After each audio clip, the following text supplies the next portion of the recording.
Hello, everybody. Thanks for joining us today. My name is Darien Sturges. I'm a fellow at UC Berkeley's Center for Law, Energy, and the Environment. And this is another installment in a monthly series we're hosting on the future of oil and gas in California.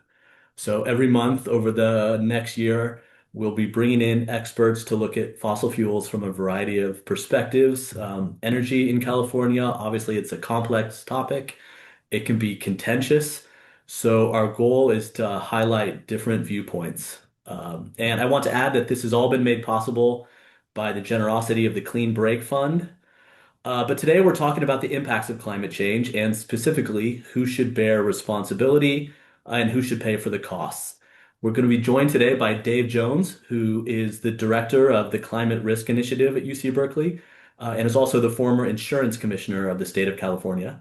For those who want more background, Dave recently published an op-ed in the New York Times. We'll put that link in the chat, but I would encourage everybody to check that out. We're also going to be joined by Corey Riday-White, who's a managing attorney at the Center for Climate Integrity. So, let's kick it off with you, Dave. Set the scene for us. You've served as California's insurance commissioner. You've worked on climate liability, risk, cleanup liability, climate risk disclosure. Can you give us a big picture look at the climate-related damages and costs that the state is facing associated with the oil and gas industry? Thanks, Darian. Well, first, I think it's important to note that the challenge that California is facing from more frequent and severe weather-related events like wildfires is not unique to California. This is a national problem and a global problem. I mean, climate change is driving more frequent and severe wildfires, droughts, hurricanes, hailstorms, river floods, coastal flooding. It's a partial list. And it's landing globally, and it's killing people, injuring people, destroying property, damaging property, and causing insurance companies to pay out more and more. So just to put it in some perspective, um, it's estimated in the U.S., according to Bloomberg Intelligence, that we're spending about $1 trillion a year to recover from the impacts of climate change in this country. If you look at insurance-related losses, in 2024, globally, insurance companies paid out about $148 billion in claims related to climate-driven natural catastrophes. And the overall economic losses related to those disasters were about $340 billion. And that's the same in the US as well. In 2024, the insured losses came in around 100 billion, and the economic losses were around 2 or 3 times that. So just to further put this in perspective and drill down to the question for the webinar, which is, what is the oil and gas industry's responsibility? I mean, it's estimated that fossil fuels are responsible for around 70% or so of CO2 emissions since the Industrial Revolution. And between 1985 and 2018, the 25 largest oil and gas companies made about $30 trillion in profits globally, but their emissions, under very conservative estimates, led to about $20 trillion in economic losses and damages. And so there is no question that the emissions from the oil and gas industry is a major contributor to global warming, which in turn is driving more severe and frequent weather-related events, which is causing damage, death, and injury. And that's having economic consequences in this country. Take a look at the LA wildfires, about $40 billion in insured losses, roughly $225 billion in overall economic losses. Who pays for that? Well, the people that lost their homes and businesses, maybe they had insurance, some didn't. Oftentimes the insurance isn't enough for them to cover their losses, so they're substantially out of pocket. We're seeing insurance premiums go up in the last 3 years or so, 40 or 50%. People can't find insurance. That's having implications for people's ability to maintain their mortgages. We're seeing increased mortgage delinquencies, defaults, and prepayments, because if you can't afford insurance and your mortgage lender tells you you've defaulted on your loan, or they force place an even more expensive insurer on you, which you can't afford even more. And so as a consequence, people are defaulting and prepaying on their mortgages. So we're all paying one way or the other. Some people are paying with their lives, some people with injuries, some people with losing the most important asset that they have, which is their home. And the oil and gas industry is a substantial contributor to that and bears responsibility for that and ought to be held accountable for that. So, Corey, following on that, your organization it focuses on polluter pays litigation. What is generally meant by that? What's the theory? What are the legal mechanisms, implications? Yeah, thanks, Darien, and thanks for having me on. Like you mentioned, I am a managing attorney at the Center for Climate Integrity, and at CCI, we are a 501(c)(3) nonprofit that empowers and supports communities that are interested in holding the fossil fuel industry accountable for their deception and the damage that's caused. So the concept of polluter pays is really pretty simple. The way I think about it is that the polluter cannot externalize that cost on society. That if their product has polluted our world or any particular jurisdiction, and the harm has come from that, that it's the polluter that's responsible for the pollution originally that should pay to remedy it, and not the rest of us. Now, that can be done through litigation, and there's torts and statutes designed to make sure that polluters do pay for their pollution. It can also be done through legislation, and we've seen that historically, like with statutes like CERCLA, or more recently with the climate superfund bills that have been passed in New York and Vermont that are really based on this principle as well. So, Dave, talk me through how it unfolds if legislation or litigation moves forward. Who sues who? Who pays who? How does this work?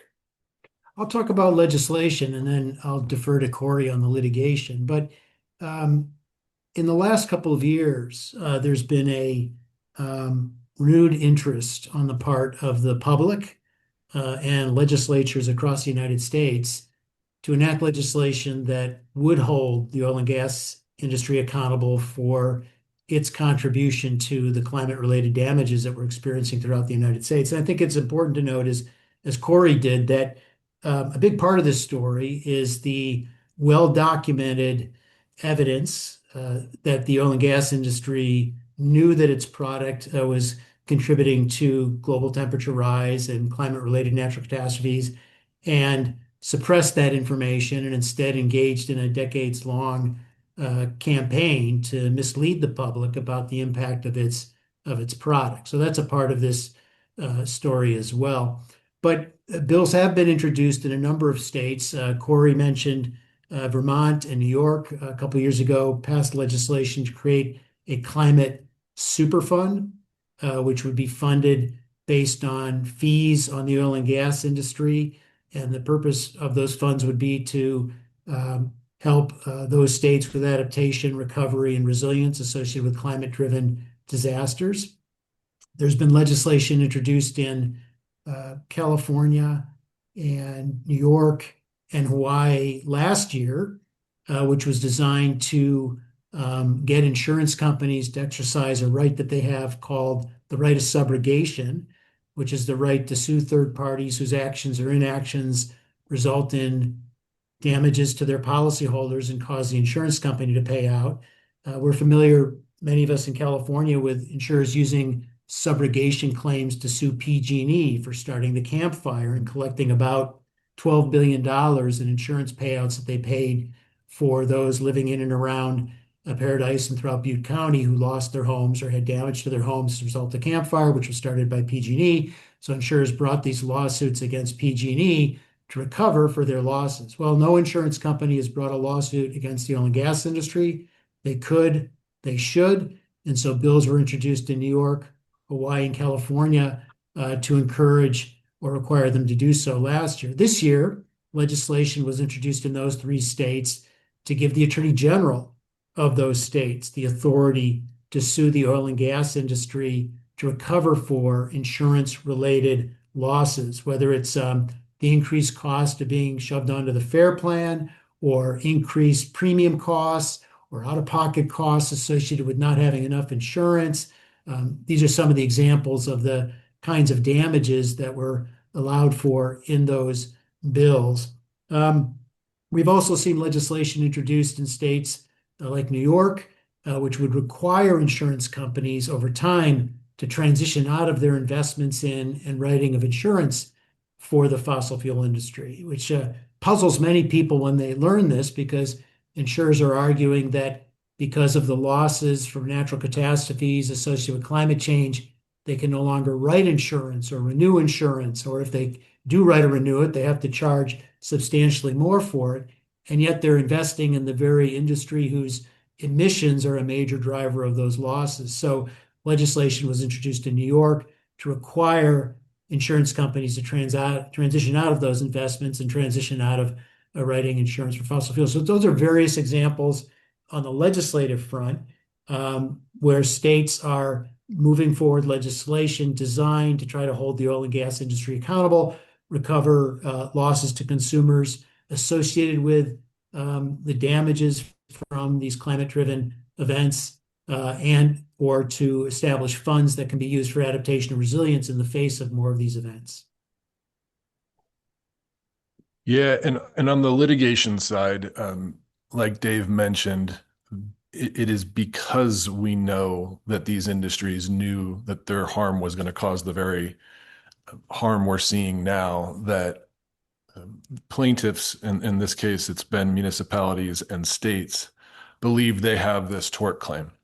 And it was about 10 and a half years ago now that Inside Climate News, LA Times, folks in Columbia published these internal documents that were uncovered that really showed primarily what Exxon, but really it was the entire industry, what they knew and when. And it was very striking how much they were studying the issue of greenhouse gas emissions and the impact it would have in the 1960s, 70s, beyond.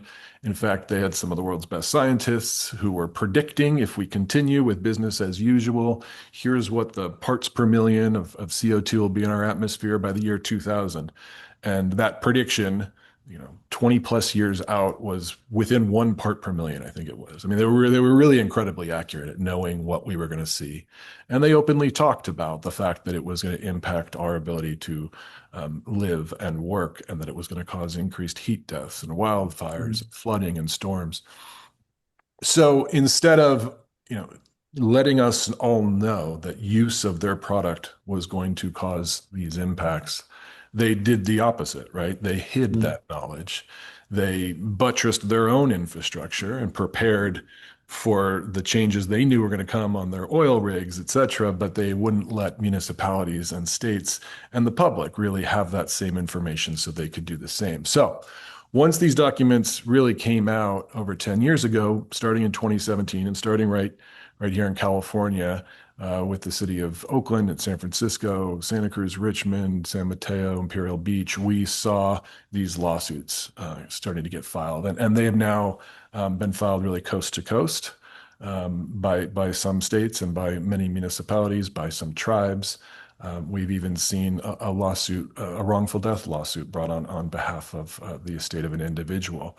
And it is really similar to past litigation we've seen with similar fact patterns where a massive industry withheld that information when selling their harmful product, like the tobacco litigation, more recently, the opioid litigation. In fact, a lot of the claims are the same in terms of being brought under public nuisance theories, under consumer protection statutes, even RICO statutes.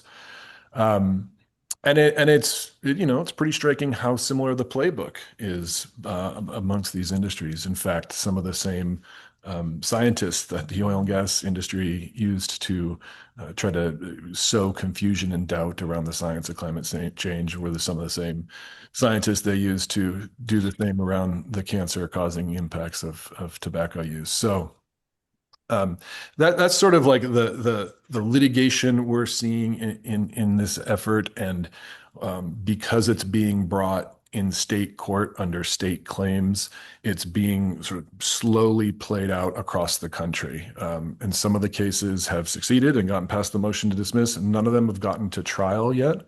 And then other cases have not gotten past the motion to dismiss phase.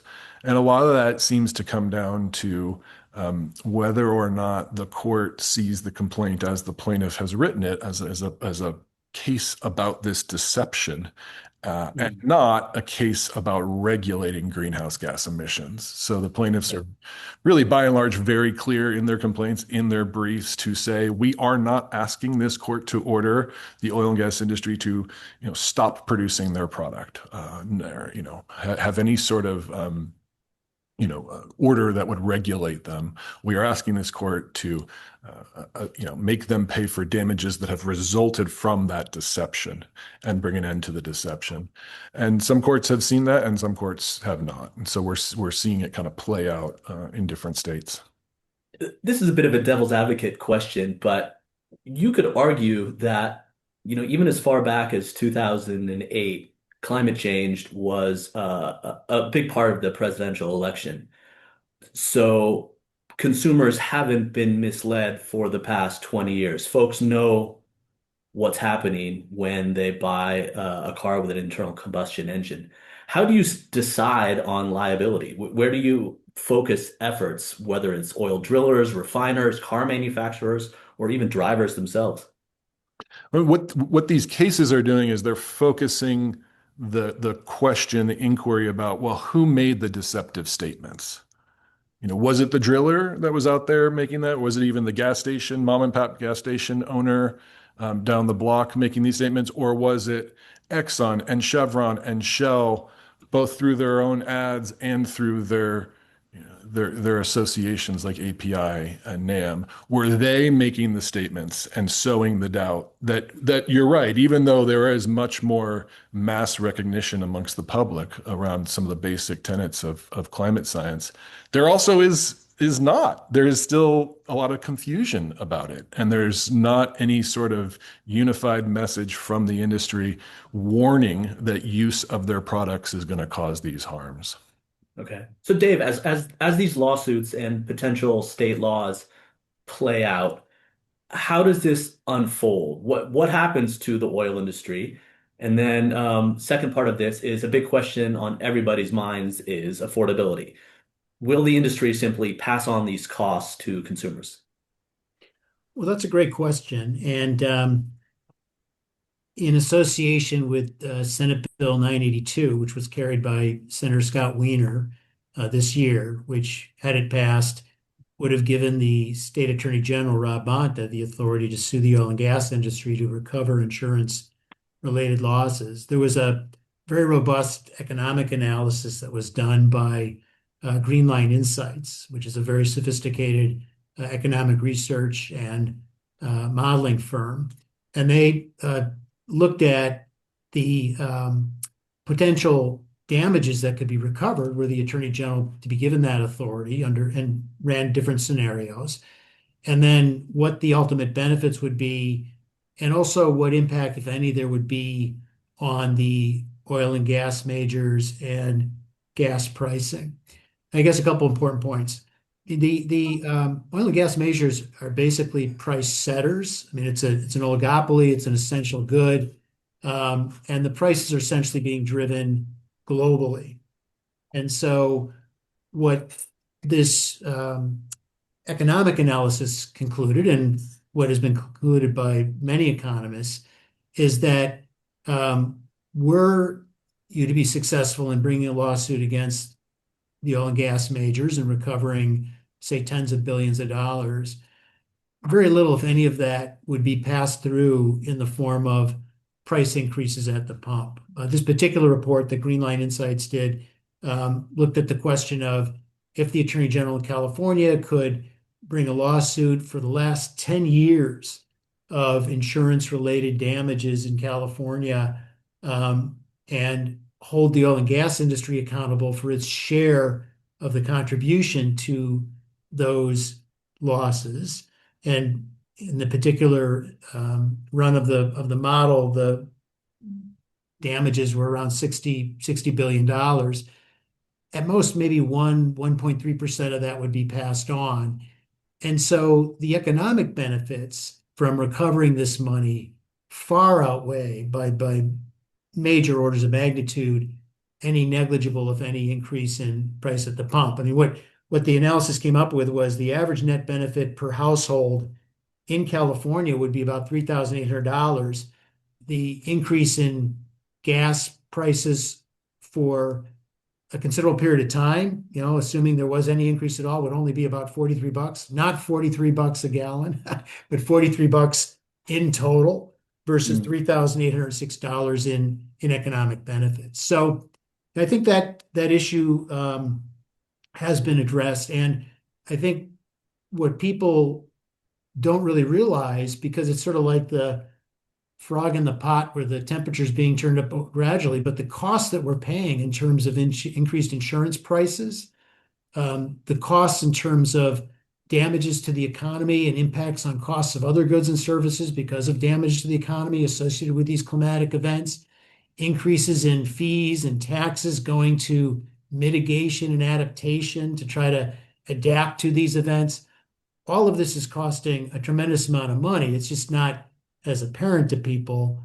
But the impact on the oil and gas industry of something like this is really negligible. I mean, let's keep in mind, I saw a study the other day that before the war on Iran, the companies were making about $3 billion in profits a day.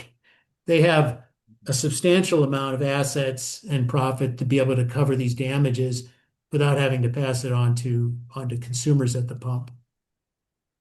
Corey, you both brought up prices of oil and gasoline, diesel, et cetera, being set globally. Yet it sounds like some of this litigation is focused on local impacts at the community level, at the state level. A state like California imports two-thirds of its oil. If you look around the world, these big national oil companies, Angola, Iraq, Russia, they control something like 75 or 80% of global reserves. Even the largest oil producer in California is the 200th largest oil company in the world. How do you go after big oil internationally?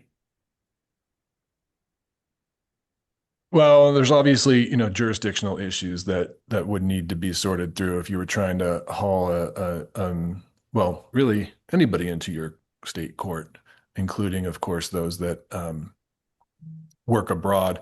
I think, though, I just want to be really clear that this litigation isn't meant to be some form on global greenhouse gas emissions or the global sale of oil and gas.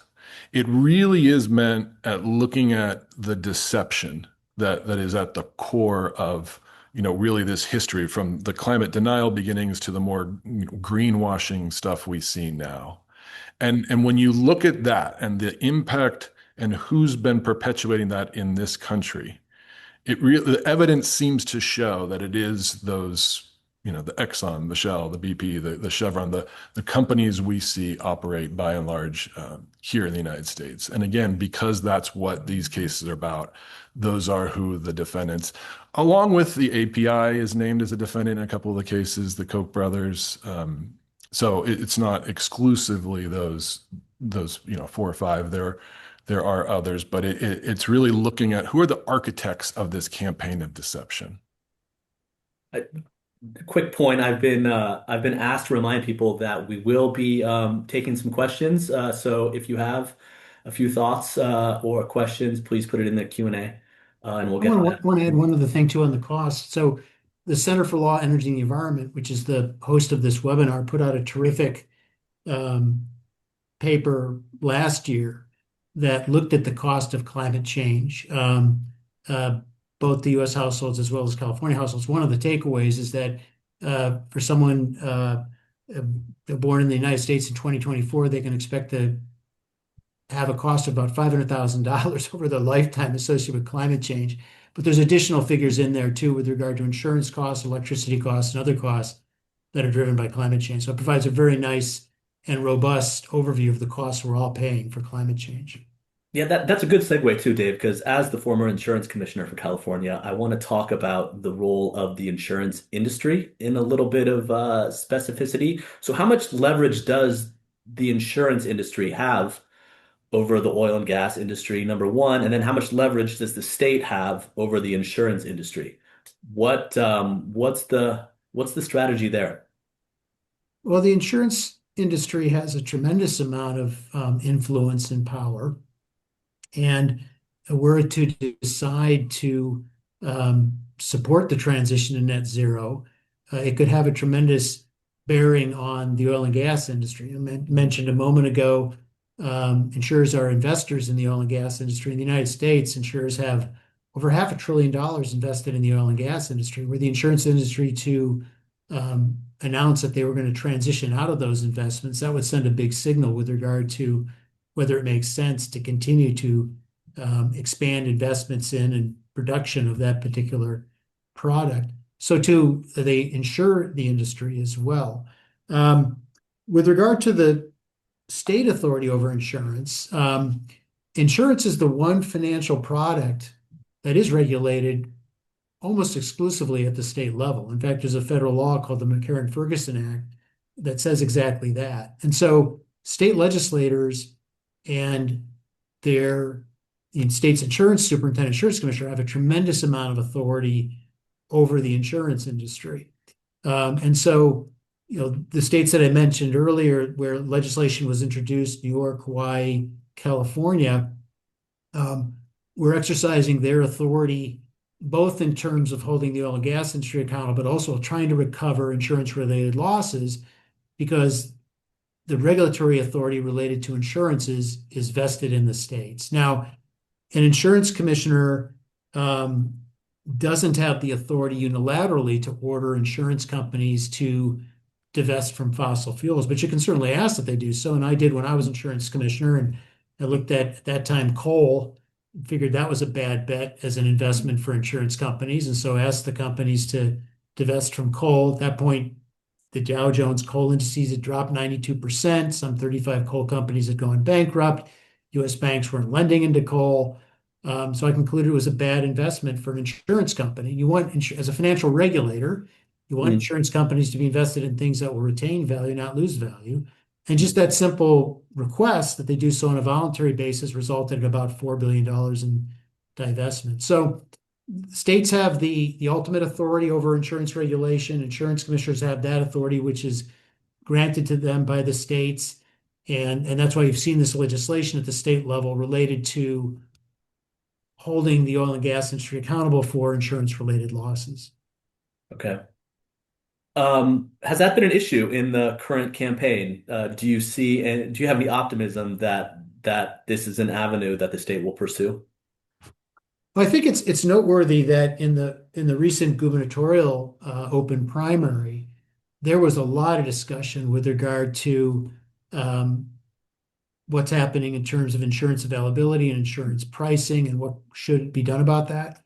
There was also rigorous debate about holding the oil and gas industry accountable. So, we'll have to see as that election proceeds to the general election. But I do think that there is a lot of appetite, not just in this legislature, but also in legislatures throughout the United States, to ensure there's accountability. There's a lot of focus also on the symptoms of the crisis, but I'm here to tell you there's not some magic insurance regulatory wand that we can wave to solve the insurance crisis. There's certainly things we can do in the short and midterm to make things better, and we're doing those in various ways.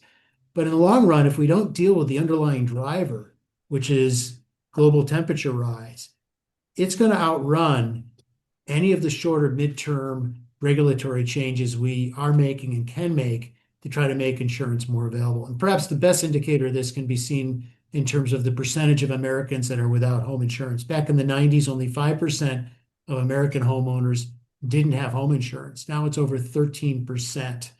You had the immediate past chair of the U.S. Federal Reserve System testify in Congress last year that you don't have to go too far ahead, 5 or 10 years from now, And there'll be parts of this country where you won't be able to get a mortgage to buy a home because you can't find insurance or you can't afford it.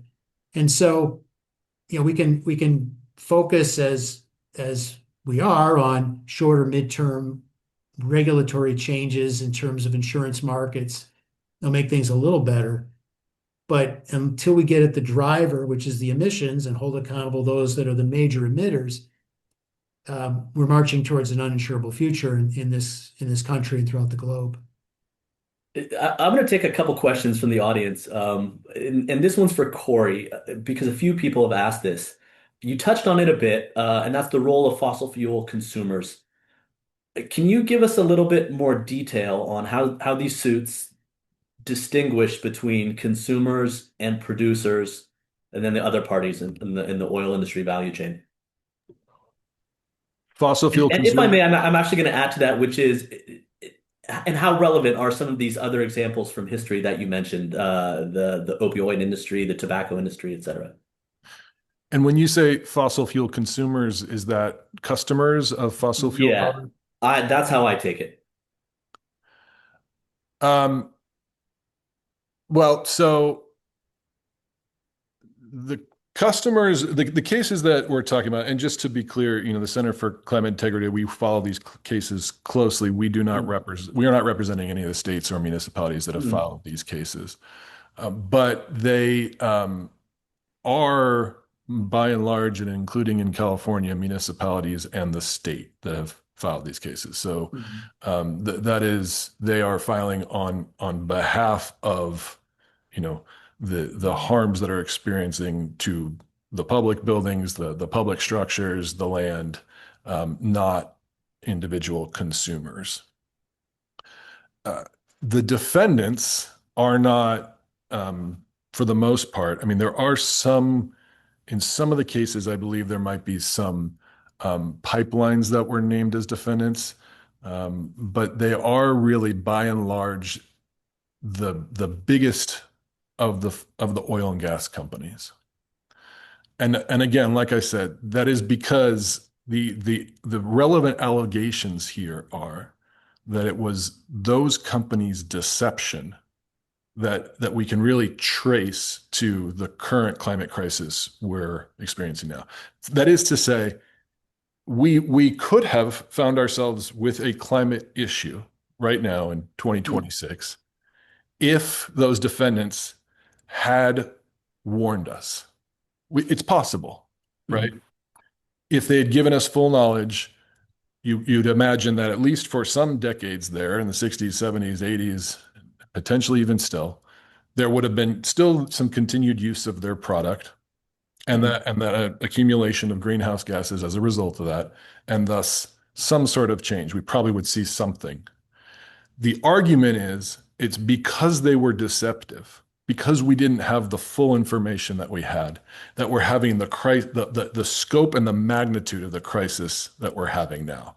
And so what Okay. they're going to really have to show, if those are your claims, and you're saying it's that deception that is the harm, at trial, they're going to have to show here's roughly what the trajectory would have been had they given us all this information, had they warned us.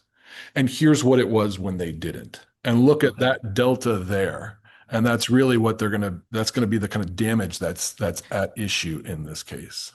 Are any litigants or judges analyzing causality or attribution?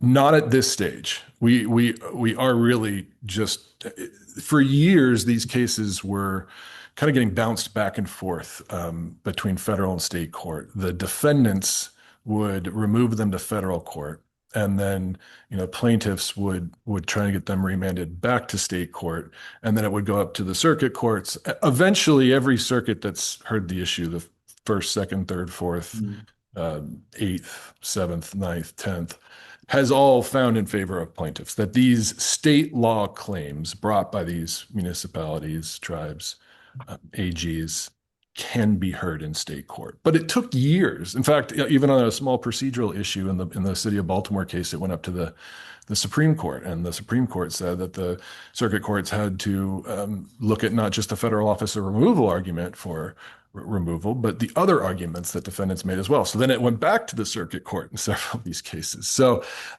even though, San Francisco, Oakland's cases were filed, I believe in 2017, so 9 years ago, they're only getting to their motions to dismiss right now. Now, like I said, some of them like Boulder and Honolulu actually have had the Supreme Courts in those states review the lower courts dismissal or denial of defendants' motions to dismiss. And though they are heading into discovery now, but we really haven't got into the meat of the causality and the role that attribution science will or will not play in these Yeah. cases. And I guess in the near term is the worry that the federal administration will just preempt all of these state laws. I mean, they've been challenging these cases in all sorts of ways, Mm. including ways that really we had not seen before.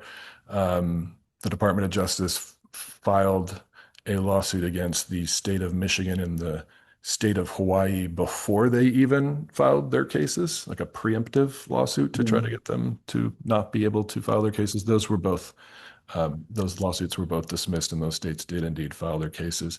But we are, seeing a real effort on behalf of the current administration um, to stand alongside defendants in their efforts, and they've submitted amicus briefs in support of defendants.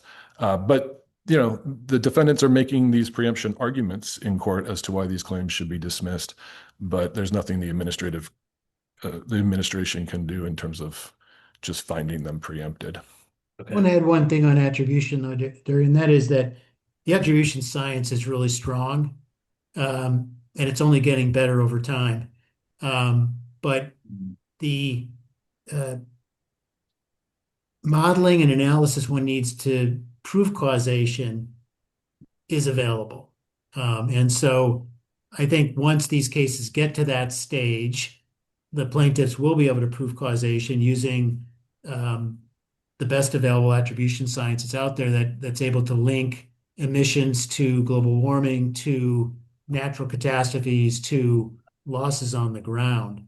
There is a big emerging problem, however, and you alluded to it, which is that I think because they've been unsuccessful in getting these cases dismissed as a legal matter, despite a decade's worth of various motions and delays and efforts to get these cases tossed out of state and federal court, the oil and gas industry is now running to Congress and seeking immunity, not Mm. just from liability, but also broad brush preemption of any state legislation that would hold them accountable in any way, shape, or form.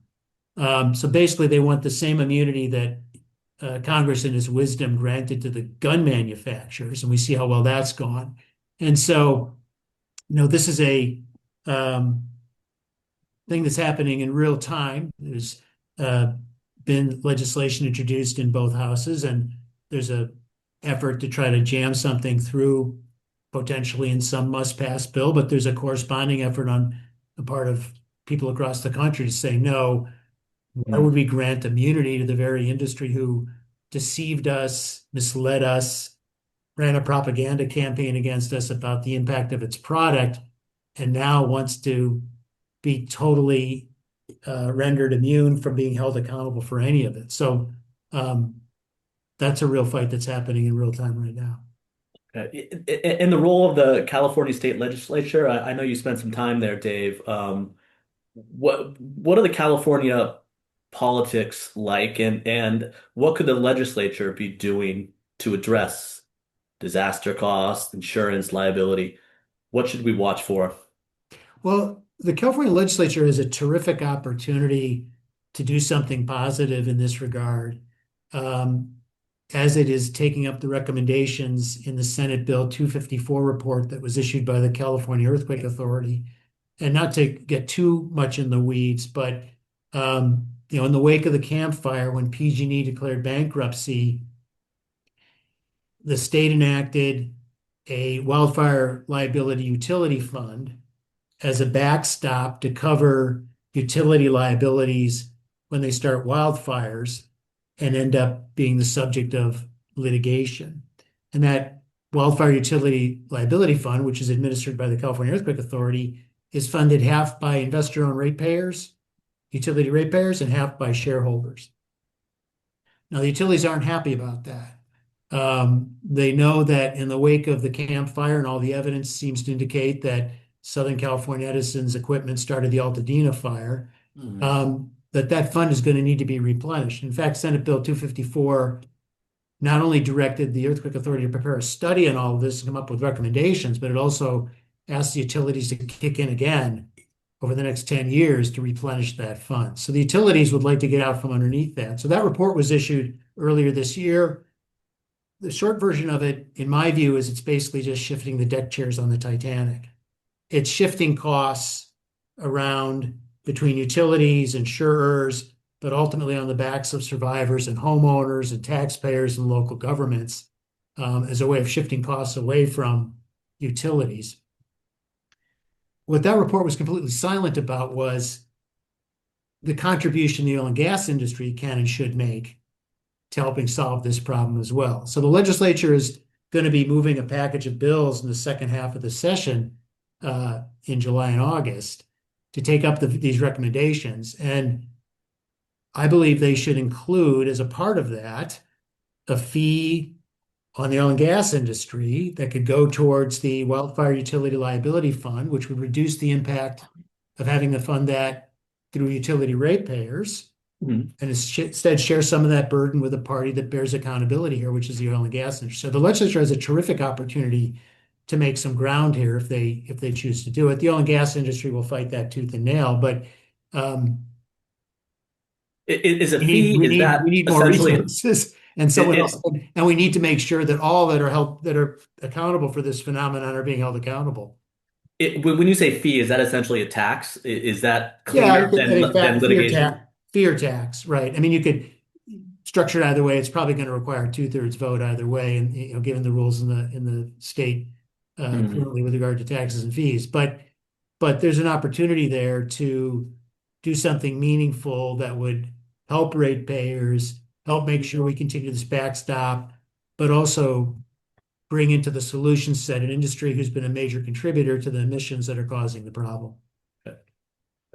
I've got a question from one of our viewers who's abroad. Corey, maybe this is for you. Does your organization follow what's happening with similar lawsuits around the world, whether that's from, in Europe or small island nations? Any lessons from those fights? Yeah, that's a good question. Yeah, I mean, as attorneys interested in this area, I think we stay somewhat abreast of developments abroad. It is certainly not, really kind of any of our day-to-day focus. But yes, I think there can be lessons learned. There was a recent decision in the case brought by the Peruvian farmers against the German energy company that just got an interesting ruling that I've heard some people talk a little bit about. I should probably read it a little closer, and but it does have to do with this idea of attribution science and how much how much of a share of the emissions is enough of a share to be held accountable, and that certainly has been an issue in American law. I'm thinking Mass v. EPA, and could be an issue here in the future as well. So it's hard because every country's laws are obviously different.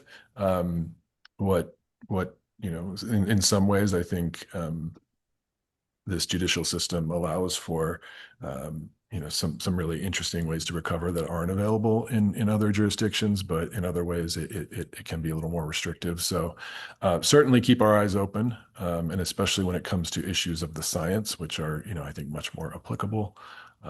That's of interest. We've got a little bit of time left, and I wanted to ask you both some big picture questions. Number one, is there too much litigation in America? You have the left side of the political spectrum using environmental review litigation like this to block fossil fuel projects. And then you have the right side of the political spectrum using the same toolkit to block climate progress. At some point, what's the end result of that? Is it a future where nothing gets built? Well, I think that's a bit sweeping, right? Where nothing gets built. I mean, I think it is true that um, we have a civil justice system in this country, and we avail ourselves of it to redress grievances and to seek compensation for damages and to seek injunctions against behavior that violates the law.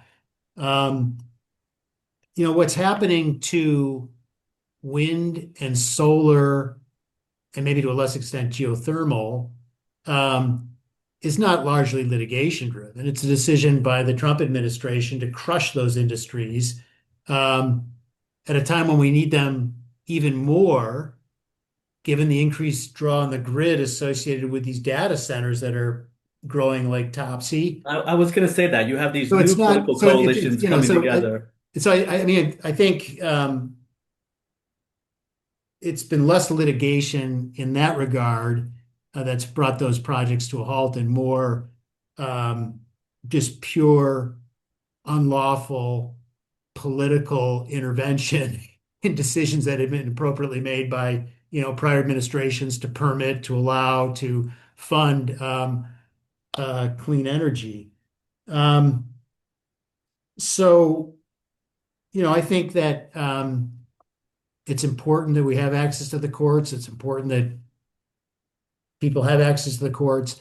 I do think, though, that we're seeing concomitantly, though, at the Supreme Court in this country, increasingly politicized decision making Mm. um, that I think doesn't, in many respects, does not bode well for those that are more progressive in terms of their ability to get redress. And we could have like a 5-hour webinar just on that alone. But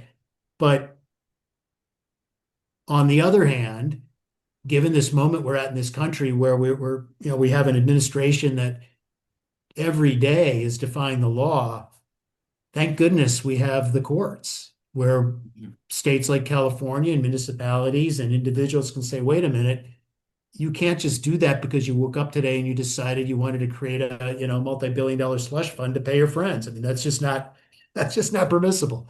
So, thank goodness we have the courts. Corey, anything to add?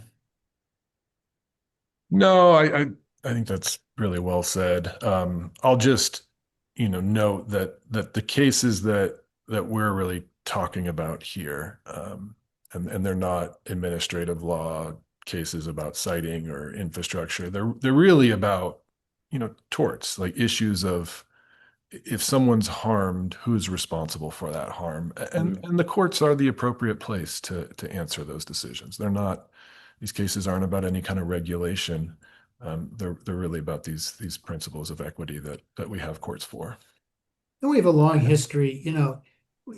One response to this might be, why is it taking so long? Look how long it took to finally bring the tobacco industry to account. Years and years of litigation. And initially, when those lawsuits were brought, there were many critics who said, wait a minute, you're not going to be able to prove that.